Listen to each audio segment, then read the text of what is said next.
In other words, the computer that was on the back of the thumbnail, 5 years later, that computer moves into being a kind of an implant, a black contact lens that is sewn into your eyelids at age 6, so that when you close your eyes, you're actually looking at an interface. And the entire database of the culture could be placed there. You see, really what computers are doing is they're making what we call the collective unconscious conscious. All data, all images are potentially accessible through the network.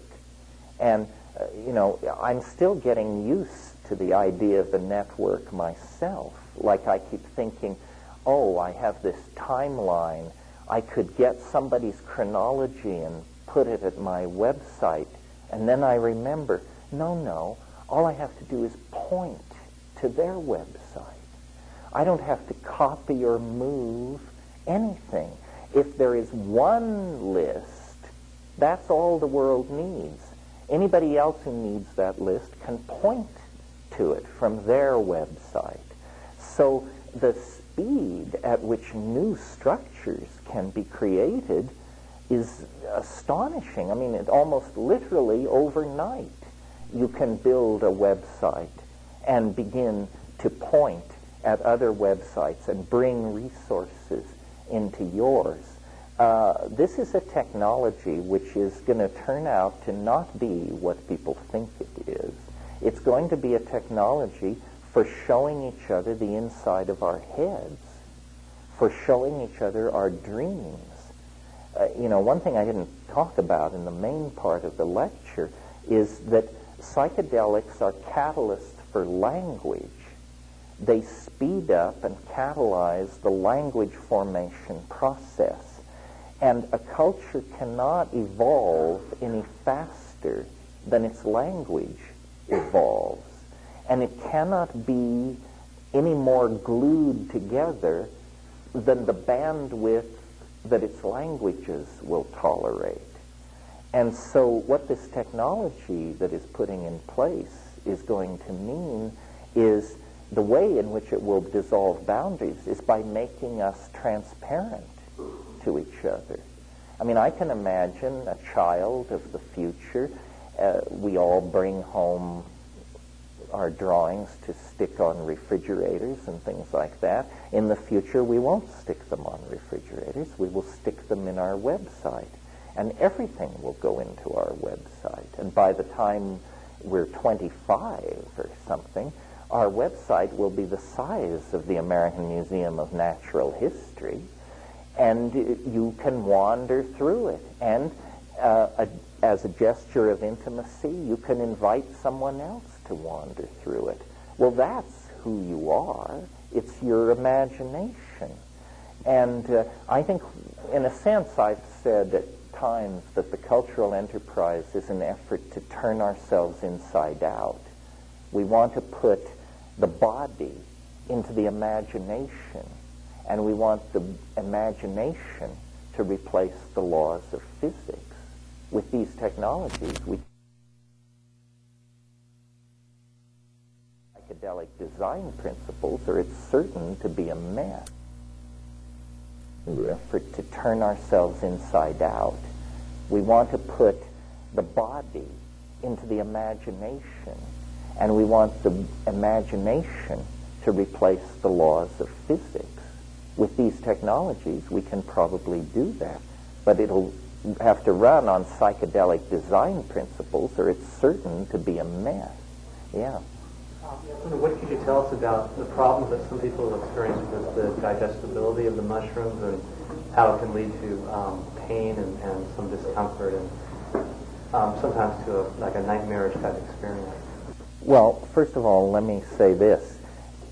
There are several mushrooms which contain psilocybin which grow in cow dung. What I urge people to do, if you're serious about this, is to grow your own.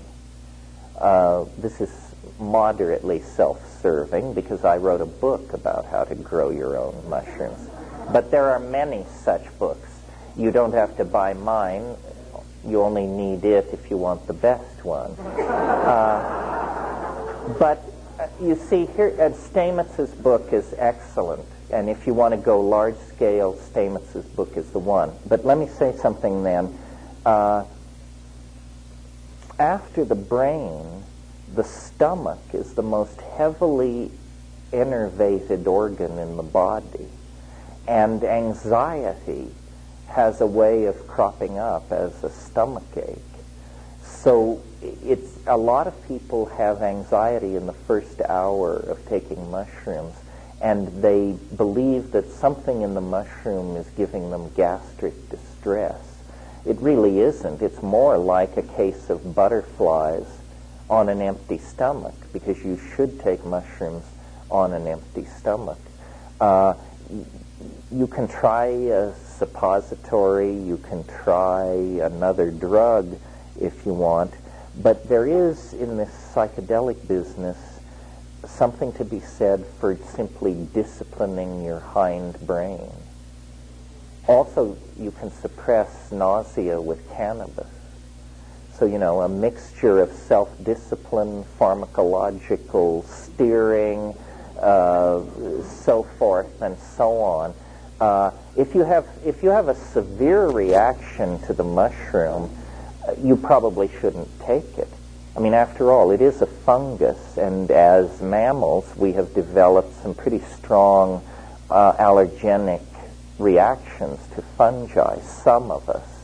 And certain reactions to psilocybin are not psychedelic reactions, like enormous sweating or something like that. That's more an indication of an allergy. If you're going to get into psychedelics, one of the things you have to do is learn your way around. Psychedelic sophistication doesn't mean you took everything there is in combination with everything else there is at high doses with your friends at rock concerts. It means that you figured out what worked for you and then really put the pedal to the metal, Yeah. I recently came across David Heston's work on orbitally rearranged monatomic elements, and found that these monatomic heavy metals act as superconductors, conduct light force through our nervous system. Are you familiar with his work at all? No, you've stumped the star. I'm interested in organic superconductivity and room temperature superconductivity, but I don't know his work, so I can't comment on it. He said he's going to be coming out with a book in 69 months called ORMES, O-R-M-E-S, ORMES, which is orbitally rearranged monatomic elements. I'm sure it will find its way to my desk. Now all these hands. Oh, he should be the guy, you tell me. All right. How much of our consensus reality do you think is based on inexorable physical laws, things that aren't of our own creation, and how much, if any, is subject to change without notice, simply based on a consensus belief of what should be or what is going to be? How do you think things work? Well, this is sort of where I'm at. As you were asking the question, my tendency would be to say none, that none of our reality is based on inexorable physical law. But I only want that to be true. I'm not sure it is true. Whitehead he had this thing about what he called stubborn facts. And he said there are some stubborn facts, and you can cut your philosophy any way you want, but if you don't take account of the stubborn facts, you'll have a problem. A lot of reality is made of language. How much, I'm not sure, but my hope is that a great deal is made of language. Rupert Sheldrake, who's a good friend of mine, and we sort of think along the same lines, he believes that there are not inexorable physical laws, that there are just very old habits he would think of the speed of light as a very old habit.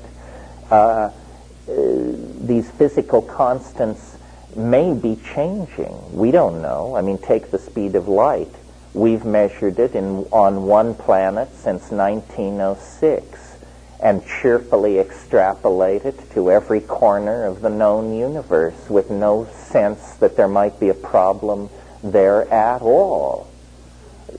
Yet, you know, if you're a critic of this, you can look at the speed of light as measured from 1906, and you will notice that the values have been slowly going up. It's apparently going slightly faster than it was a century ago. Well, people just dump on that and say, no, you poor moron, you don't understand. It's that the instrumentality has become more precise, and so the measurement may have changed slightly. Oh, yeah? Well, it seems to me in that case the points should cluster. How come the more recent ones are faster than the earlier ones consistently? In other words, it's not that we're getting measurements which cluster around a value, it's that we're getting measurements which are going out this way, toward faster. I think language is the key to making reality. I think our language is a very weak language. Computer languages may be more powerful, VRML or mathematics. But I believe the world is made of language. That's the magical belief. But then the challenge to that belief is, okay, wise guy, so how come the world isn't the way you say it is? Well, that's ungenerous. I think because it doesn't work quite like that. Consensus is set by societies, by millions of people. Reality is a phenomenon of many linguistically operating subsystems. Maybe if you and I were stranded on a desert island, we could get a reality going. We probably could, but it would surely be shattered when somebody showed up to take us home again.